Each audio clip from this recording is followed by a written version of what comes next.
it's always an exciting time for our supporters. How much are you looking forward to kicking off our cup campaign? Very much. Obviously, a competition that is very much attached to the history, successful history of this club.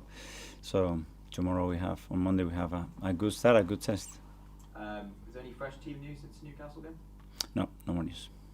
What have you made of Oxford from what you've seen of them so far? Well, it's always tricky. I played there a few times and I have experienced very difficult matches, so it will be difficult. We have to take the competition very seriously, the opponent very seriously, and play well to a higher level to win the match. We'll be wearing our all-white kit as well as part of the No More Red initiative. How important a campaign is it for the club? It's great. I think the support that the club has given to the community and vice versa, and the fact that we are constantly supporting this kind of things, I think is very important, because it has kept a lot of people, and especially young people, safe in our community. Hello. Hello. Please may I just start by asking about the transfer window, Mm-hmm. and whether there's any transfer updates for us this afternoon? No updates, unfortunately, for you. I did want to ask you about Madrid, but I'm assuming you're going to say there's no update. Okay, the second thing I wanted to ask you about was the club's now been charged with a breach of FA rules. I know you've got till Tuesday to respond to that, but is there anything you would say on that in the meantime? No. Okay. And also the FA Cup, which I know you touched on there, is huge for Arsenal, such a big part of the club's history and so exciting. It's always a juggle, but you're going into it this year top of the league, so is it almost more of a juggle than ever? How do you kind of balance everything this year? No, I think it's a competition that we are really looking forward to play, that brings huge memories to our football club, to the team, because recently, not many years ago, we won it, but as well we had experience of last year how we went out of the competition, so it's a competition that we really want to play and compete. And I guess the ambition is there to win it again this year? The ambition is to win on Monday first and then go slowly, because it's a long run. I know you touched on it there, but can you just chat to us a little bit more about Oxford and what you make of them as a side to come up against? It will be difficult. What we've seen, obviously, they played in different ways, result-wise as well. They have a bit of everything, but it's a very special night, a special day. Everybody raised the level, and it will be tough. Thank you. Thank you. Hi Mikel, a couple of questions. Firstly, Smith Rowe, there's a hope that he might be back for this game. On his position, and when you kind of see him coming back, we've seen that second midfield role that Jack has played in move a lot more further forward in the last year.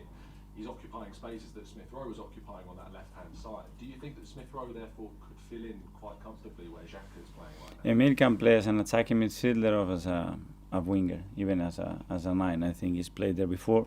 First of all, we need him fit at his best, and when we have that, we have an incredible player that we have missed a lot in the last few months, and if tomorrow he trains well, he will be hopefully available to give us something in the game. And just secondly, on the transfer, nothing on players, don't worry. But like the amount of spending that's gone on in the last years has got ramped up and ramped up and ramped up. Is there a frustration that it's preventing clubs like Arsenal maybe getting hold of players for the value you see them at? I don't know, obviously valuations have to be met between the selling club and the buying club, and it is difficult, but as well it shows that there are a lot of clubs with a lot of financial power to spend big amounts, and we have to compete with them. So we have to be smart, we have to seek for good opportunities as well, and we have to be attractive for players. At the end, players decide where they want to play, and if they want to play for our club, this is great. Nick? Hi Mikel. Hi. I know the reference was made to the charge from the Newcastle game, but after the match some former players were saying they love the way you behave on the touchline, encouraging the players and driving them on. Some criticise you for going over the top and said it will have a negative effect on the team. What's your view on that debate? I'm not part of that debate. I think publicly they can't have their opinions. I try to do my best for this football club, to defend it, to promote it, to play with the passion that I believe the game has to be played. And there are moments, it's not the same that I behave against West Ham or the game. Every game is special. If you look at every manager, they behave very differently regarding the circumstances. You cannot take the context out of a situation. I don't think that is fair, but that's me. Here and in the pitch, it's me. I'm sorry for the good and the bad. What is it you're mainly trying to achieve when you're giving instructions? Is it instructions? Is it encouragement? Well, depending. The other day it wasn't very focused on that. It was focused on other aspects. Do you think it has an impact on the way the players feel, the way you behave?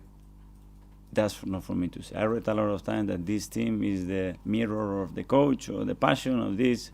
I don't know. So you're not going to change for anyone or anything? That's you? That's me. And I will try all the time to be better. And for sure, whatever I do, if it's tomorrow, the next day, the next month, is to make the club stronger, my play is better, and play better, and win, for sure. So if I have to do something, I would do it. If I have to change something, believe me, I will look in the mirror myself and I will change it very quickly.